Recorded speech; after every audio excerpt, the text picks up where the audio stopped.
See if it does it again. All right, so if you have an electron here, and if you gave it energy, it would move out. But you had to give it an exact amount of energy for it to do that. If you wanted it to move here, you had to give this exact amount of energy. It couldn't be anywhere in between. If it was too much, it wouldn't move. Or if it was not enough. So you had to give exact amount of energy, and what would happen is it would end up here. Okay? Now, I drew the dotted line because that represents it here and then going to there, but I can't, the words going suggests that it's moving in space and time, and there's no evidence that that happened. So there's no words in our language to describe what happened at the atomic level.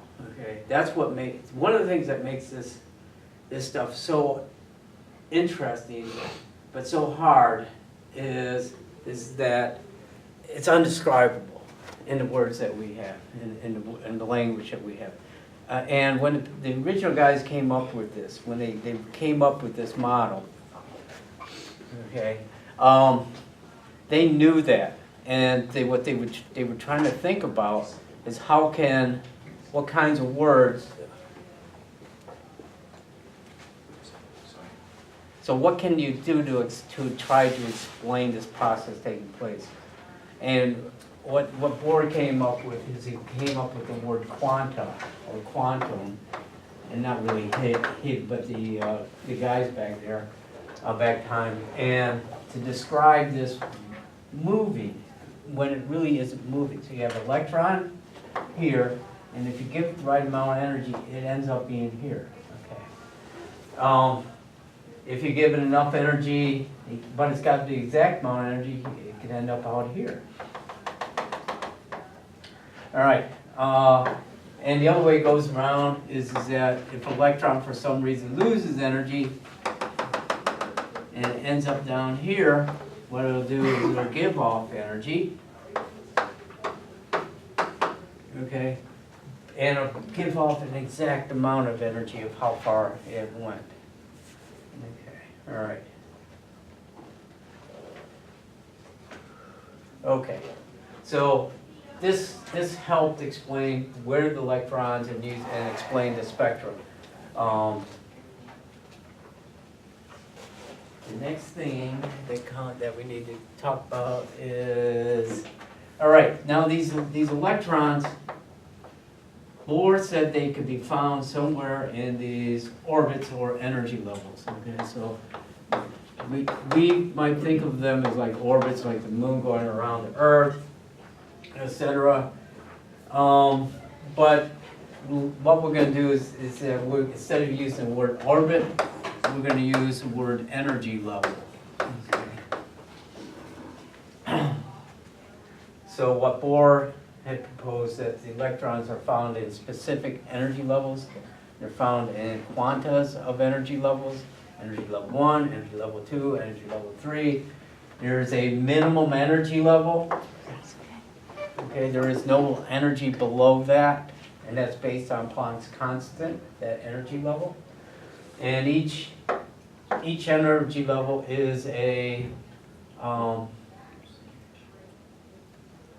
is related to the first energy level in terms of, so this energy level would be twice as much, this energy level would be 3 times as much, and so forth. Now, so Bohr said the electrons could be found inside the orbits. All right, and this is where I left out last time. About 1925, there was a guy named Heisenberg. Did I talk about Heisenberg a little bit? Yeah. What did I say about him? I don't remember. Breaking Bad, okay. So it's, Uncertainty. huh? Uncertainty. Yeah. So if you guys ever seen Breaking Bad, there's a movie, I mean a TV show, and about 5 or 6 years. It's pretty good. Anybody ever watch it? I mean, yeah, it's a good show. It's about a rogue chemistry teacher, right? That you find out he has cancer. He's a high school teacher. he tries to pay for his cancer and his kids and all that stuff, and he decides to make meth. No, not decides, but he sort of falls in his lap to make meth. And his alter ego, his name is Walter White, but his alter ego is Heisenberg. And why he picked Heisenberg, it doesn't, you know, I don't know why they did, but I'm sure there could be like essays written about why. Because Heisenberg's an interesting guy, especially in terms of what he came up with here. He came up with something called the uncertainty principle, and I am really going to bring it down to brass tack, simple way of explaining it. It was developed through looking at all these equations, Planck's equation, and relationship between momentum and position. And basically what he came up with is that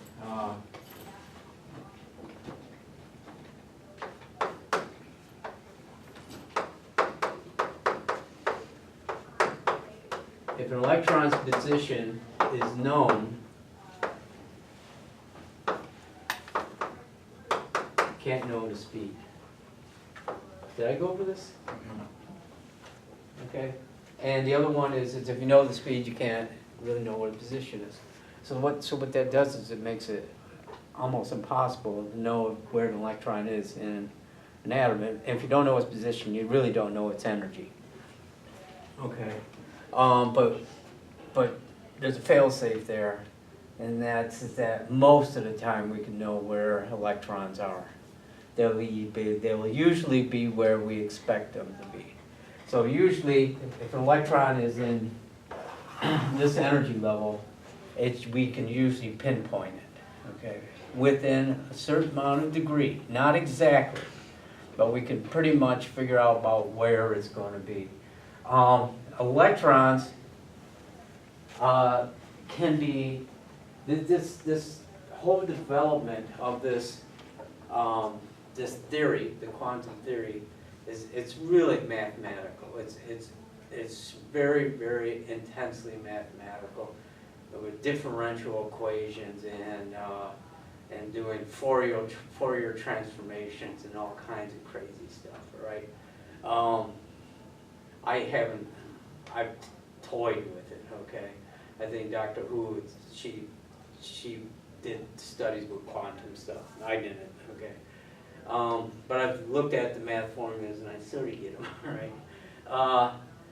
So these formulas that have been developed from theoretical scientists are being proved for the last 50, 60, 70, 80, 100 years, and it seemed to be pretty good. Now, one of the things that comes out of the theory is that electron can be anywhere in the universe. Okay, an electron has a probability to be anywhere in the universe. It has a localized probability that it's its best position, right? And then its probability wave, we can call it spreads across the universe. So an electron can theoretically be anywhere right now. So if I have there's electrons in my body right now that probably just left it, okay? And left is the wrong word, because they don't move. But one of the electrons is no longer in my body, it's somewhere, it might even be in your body, okay?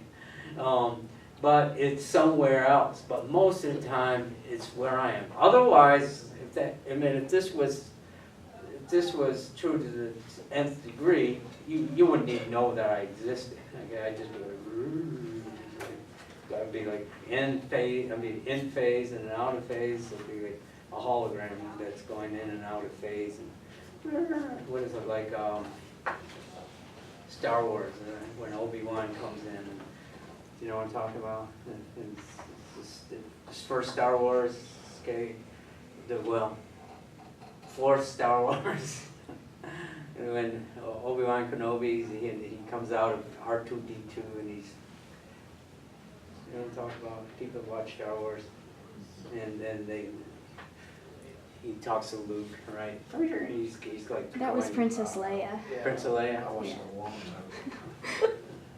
I thought it was Obi-Wan. Because they're talking to Ben Kenobi. Yeah, okay. Okay, well, anyway, you know what I mean. Okay. So that's what I would look like if if this was the case. So most electrons, all the electrons pretty much have a place where they live. So what we have is that electrons have probabilities. Electrons have probability spaces.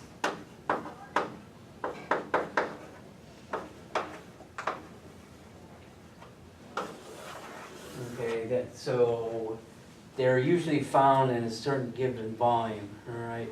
And that volume, somewhere in that, so if I had a balloon, and I put it, it's like if I had a balloon and I put a fly inside that balloon, you would know that the fly is in that balloon, but it's moving around all the time and you wouldn't actually be able to find it, but you know it's somewhere inside there. And that's sort of what happens with electrons, is that I'm pretty sure I know where the electron is in here all the time. Okay. All right. These probabilities, so these probability spaces,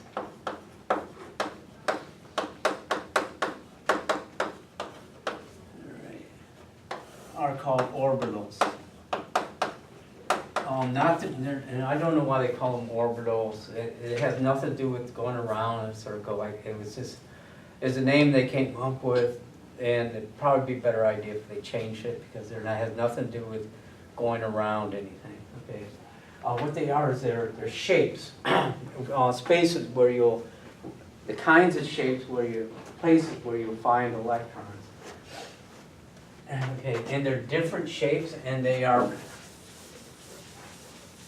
we know of their shapes, and we were able to predict their shapes based on the mathematical formulas that the quantum theory has developed. Okay. Okay, the most basic shape is a sphere. Okay, so it's like a balloon. And so what can happen? So what happens here is the energy levels. Every energy, you have your energy level, and what can happen is the energy levels can have different shapes. So, so that's what I'm talking about. Is I'm going to talk about the different shapes that the energy levels can turn into. All right, one of the shapes the energy level can turn into is a sphere. And this is the most likely shape that energy will be in.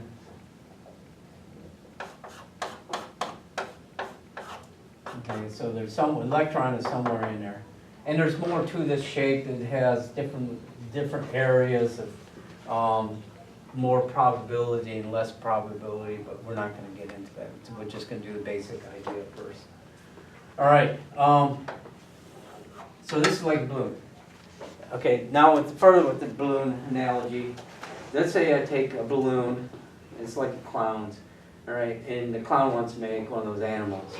So what he does is they twist it, okay, and it's the simplest one, it's not an animal, but you just twist it, and so what you have two lobes. So if you twisted your balloon so it has two lobes, okay. You know what I'm saying? It's like just the balloon, they take them, and then they get, so you have two pieces, and two hot dogs, okay? Well, that's the next shape. And it's kind of shaped like that, like an infinity, okay? This guy is called an s orbital. All right, this is called a p. Okay, so sometimes what happens is that given a little bit of energy, what can happen is the energy level can switch from this shape to this shape. So what it does, it starts out like this, and if you add a little bit of energy, it can twist and turn in this shape. And so what you can do is you can find the electron somewhere inside here. Okay. Now this takes a little bit more energy, and this is less likely to happen for the energy to get that shape. Okay. All right. Okay, so, all right, so let's say I have a bowling ball. Well, okay, yeah, I'm gonna use a bowling ball. Bowling ball that has the fingers put in it. It's okay, so I have a bowling ball, I want to go buy a bowling ball. I don't have the finger holes in it. So, okay, so I go buy the ball and I'll put the finger holes in later. So I have a bowling ball, and I don't know, it's red. Never been used, doesn't have any marks on it or anything like that. Then I bring it out and I go, hey guys, look it, I got a new bowling ball, isn't that cool? 16-pounder, okay? And I just showing it off, and then I go, oh, I got it. What I'm gonna do is this. Close your eyes, and I'm gonna ask you a question. I'm gonna spin it or not spin it, and then I'm gonna ask, and I open your eyes, and then you're gonna have to tell me if I spun it. Alright, so you guys do that. So you close your eyes and I spin it or not spin it. Open your eyes, and I go, did I spin it? Yes? No? Maybe? I would know. Why not? Because it looks the same and it doesn't have any mark on it. Yeah, it looks exactly the same. So that bowling ball can only have one orientation that you can visualize. It always, no matter how you spin it, it'll always be it'll always be in the same position, okay? All right, now, think about the figure 8 thing that I have up there, okay? So I'm gonna use this as a figure 8 just because it has 2 ends, okay? And they're not, so you can think of this one end of it and this is the other one. Now I go, hey guys, guess what? I got a stapler that looks like that up there, okay? And I go, I'm gonna do the same thing. I don't know why I like this game, but I like this game. All right, so what I'm gonna do is I'm going to not spin it or not spin it, and you're gonna have to tell me if I did spin it or not spin it. Close your eyes, and then, okay, open them. Did I spin it? And you go, yeah, of course. And I go, how do you know? Because it's not pointed the same way. It's not the same orientation that it was before. All right. So this guy, I can put it in 3 different orientations. I can put it this, I can do it like this, and I can do it this. Now you can go, well, can't you do this with it? Well, think about our directions, north, east, south, and west. So let's say that's north, and that's south, east, and west, okay? If I pick that direction out there, I don't make a new direction for that, all right? What I say is north by northeast, okay? So that's the same thing. What you do here is you decide on the 3 directions, and if it falls in an in-between direction, then you compare that direction to the other 3. All right, so this guy right here can have 3 orientations, and so can that up there. Okay, so you can spin that thing, so it can have 3 orientations. You can have this, you can have that, and it can have one where it's from the front view. Okay. Now, because you can have 3 orientations, there are 3 of them. Okay. Because you can have 3 orientations, there are 3 possible shapes. One shape going this way, one going this way, and one going whatever way. Okay, this, and this. Okay. So every time, if you have one p orbital, you always have 3. Okay. This set right here, this set is called a p subshell. Okay, so there's 3 p orbitals and a p subshell. Over here, technically, this is also a s subshell. and S subshell just has one S orbital. Okay. All right, now there are other shapes. The next shape sort of looks like, I don't know if you, it's like if you take two balloons, you know, you twist one balloon, then you twist another, then you lock them together, okay, and then you end up something that looks like that, okay. All right. And this is called a d orbital. Okay, it turns out with this guy, you can orient it 5 different ways. And they're complicated. I could pull them up on the screen, and they're cool looking and stuff like that. But they're the main thing is that this shape can be oriented 5 different ways. So there's 5 more of these. I'll just 1, 2, 3, 4. Okay. So there's 5 of these. There's 3 over here, 5, and 1. And all 5 of these is in a D subshell. Okay. All right. There's an infinite number of these. The most likely one is always going to be this. So if you're ever looking at an atom, an electron atom, it's usually going to be found in this kind of shape. If you give it a little bit more energy, it would be like these guys, and a little more of these guys, and more. The next one up is called F, and I don't want to even draw it. Okay, it's really complicated. It's got all kinds of lobes and things like that. And pull them up. You can look them in your book. Okay, they're interesting. But if you look at them, you go, "Wow, they look cool." But you really don't know why they're shaped like that. They're shaped like that because the mathematical. Well, we're saying that's how they are, but the mathematics proves, suggests that's what they look like.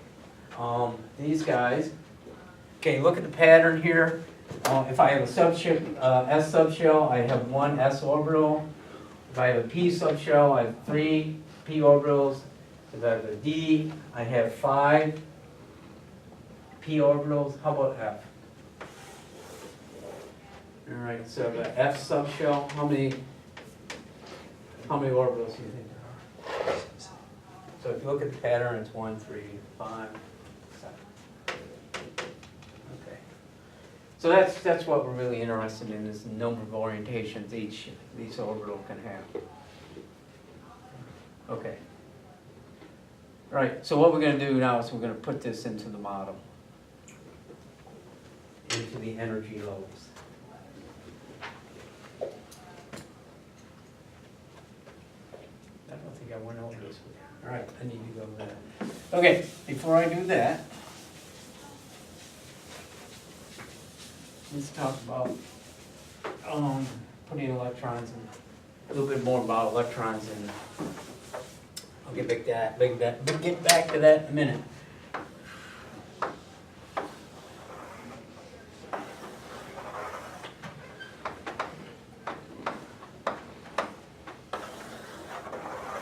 Okay, so we kind of look at Bohr's model. This represents Bohr's model where you have energy levels. We'll deal with the subshells in a minute.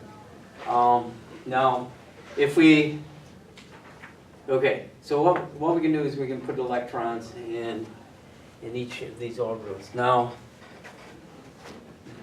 okay, when the moon goes around the Earth, there's only one moon that goes in that orbit.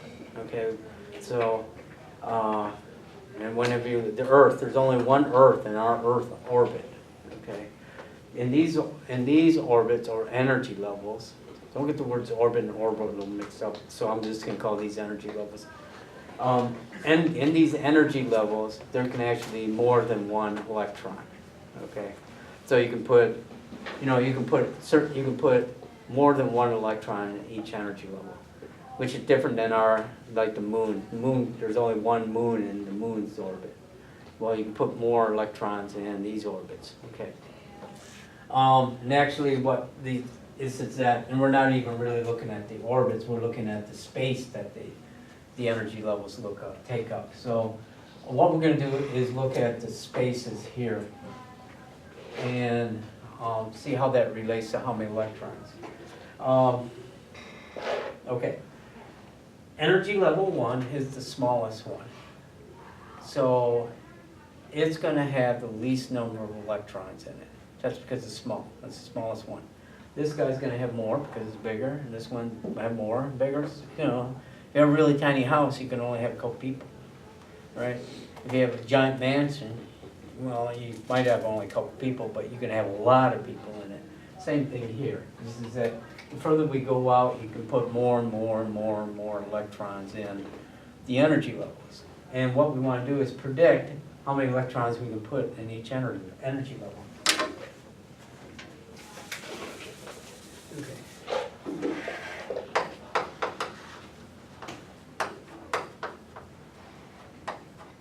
All right, so what we're going to do is sort of look at the area of these guys, independent. So if I took this area out and then we'll just go through it.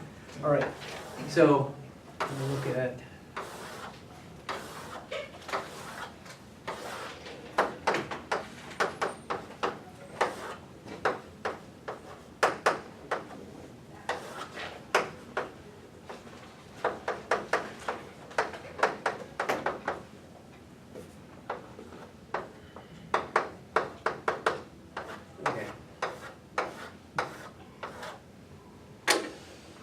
so what we want to do is, there is a relationship between the size of an energy level and the number of electrons you can put in it.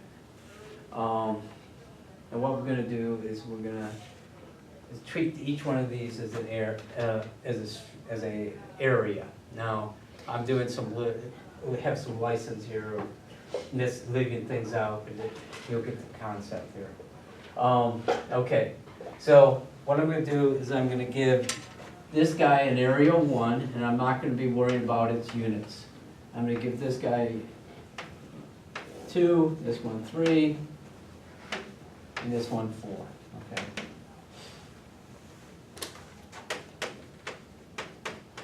And we'll see 5 later. All right. So we're just looking at the area of the circle. Okay. So what is the area of a circle? What's the formula for that? Pi is r squared. Okay.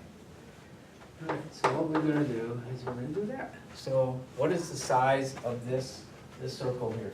And then what is the size of this circle without this guy in it? So we're not going to worry about that. So each guy independent. So what's the area of energy level 1? What is it? Just pi. 1 pi, okay. All right, energy level 2? 4 pi, okay. Energy level 3?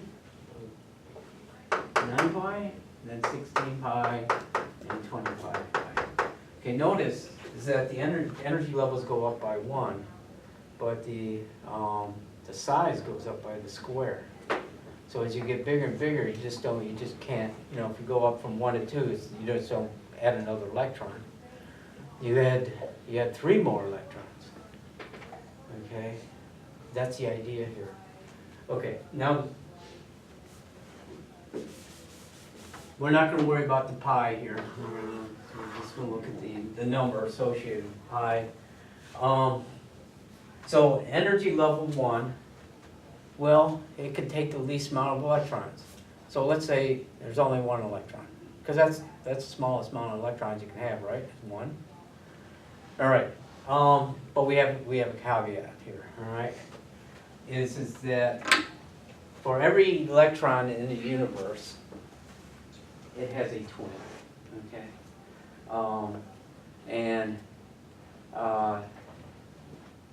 And that's a really kind of cool thing, because what that does is there's this thing called quantum entanglement. Anybody ever heard of that? And they're trying to use it for quantum computing. Okay, and the idea is that you have an electron over here, and one that's very, very far apart. That when this one does something, this guy knows what to do instantaneously. Okay, they're attached somehow. And we don't know how, okay? This is, but the, and this is, I mean, this is really interesting, cool stuff. It's gonna, you know, it's gonna be used for it's being used for quantum computing, it's being used for security and all kinds of different things. So if this electron does something, this one will respond to it.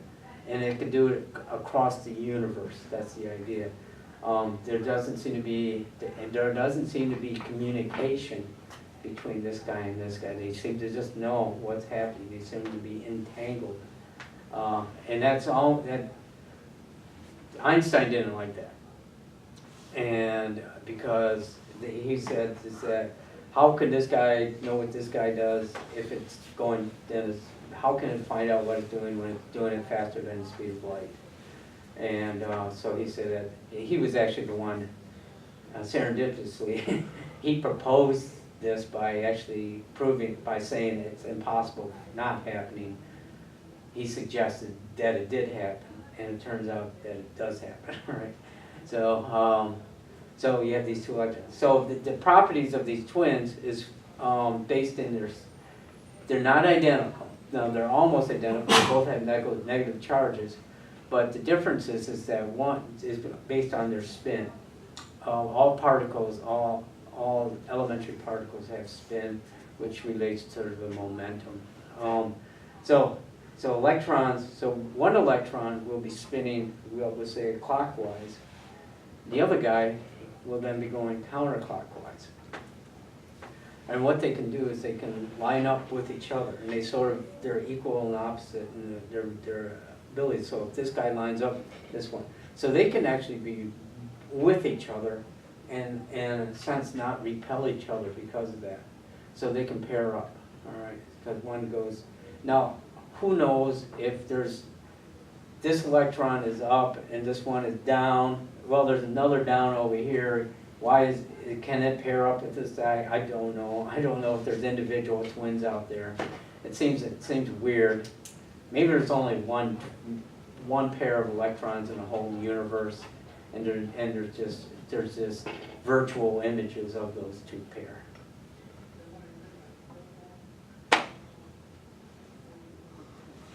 Because all the electrons are exactly the same except for that. So how are they different? Maybe they're all the same. Maybe they're just mirror images of each other. Okay.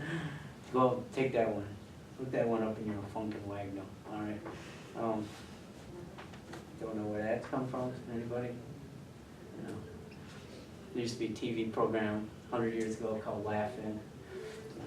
Look it up on YouTube. Look it up in your Funkin' Wagnall. Maybe I'll bring that back. All right. There you go. So you have these. So if you have an up electron, you can have a down one with it. So what we can do is that instead of just having one electron, energy level 1, you could have 2, because one spins up, one spins down. So instead of using clockwise and counter.